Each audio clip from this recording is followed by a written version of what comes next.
Welcome back to my mini blog. ఏంటక్క ఏం చేస్తున్నావు అని అనుకోవచ్చు. ఇక్కడ నేను శనగపిండితో అయితే మిర్చి బజ్జీ ప్లస్ ఆలు బజ్జీ అయితే చేస్తున్నా. ఎందుకంటే కార్తీక మాసంలో ఆనియన్స్ వేయకుండా ఇంకా ఎగ్గుతో చేయకుండా దొరకాలంటే కాస్త కష్టమవుతుంది. అందుకనేసి నేనే ఇంట్లో ఈసారి ప్రిపరేషన్ చేసేసేయాలి అని అనుకుంటున్నాను.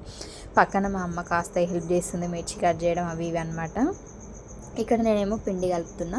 ఫస్ట్ ఆఫ్ ఆల్ ఒక బౌల్లోకి పిండి తీసుకొని అది ఫ్రెష్ ఉందా లేదా చెక్ చేసుకొని పిండి జల్లెడ పట్టేసుకోవాలి. నెక్స్ట్ దాని తర్వాత ఇంకా జీలకర్ర కాస్త, ఓమ కాస్త, ఇంకా నువ్వులు కాస్త. నువ్వులు కొంచెం హెల్త్కి మంచిది కాబట్టి కాస్త వేసుకోవచ్చు. ఇంకా ఓమనేమో డైజెషన్ కోసం, ఇంకా మనకి ఆయిల్ ఫుడ్ తిన్నప్పుడు కడుపు అంతా ఎట్లనే ఉంటుంది కదా, అందుకనేసి. ఇంకా జీరానేమో అది కూడా డైజెషన్ కోసం బాగుంటుంది అనేసి. ఇంకా సాల్ట్, బేకింగ్ సోడా, లైట్గా బేకింగ్ సోడా వేసుకోవాలి. ఫస్ట్ ఆఫ్ ఆల్ ఎప్పుడైనా సరే మిర్చి బజ్జీ వేయాలి అని అంటే మనం పిండి ఫస్టే కలిపి పెట్టుకోవాలి. హోటల్ స్టైల్లో బజ్జీ రావాలి అంటే.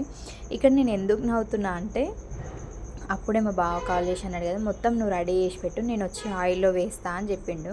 అయితే నేను మొత్తం ఇంతసేపు కష్టపడి నేను రెడీ చేసి పెట్టిన తర్వాత నువ్వు వచ్చి ఆయిల్లో వేస్తావా, ఇంత సింపుల్గా అయిపోగొట్టుకుంటావా పని అని నేను అనుకుంటున్నాను అనమాట.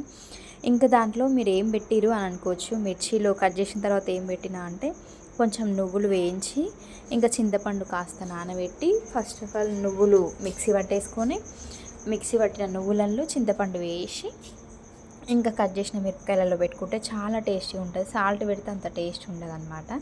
ఈ విధంగా పెట్టుకుంటే బాగుంటుంది. ఇంకా ఆలు బజ్జీ, ఇంకా మిర్చి, ఇవన్నీ అయితే ఆఫ్టర్నూన్ టైంలో లంచ్లోకి బాగుంటుంది అనేసి.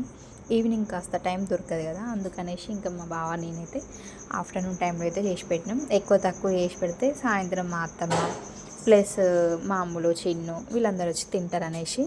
Thanks for watching.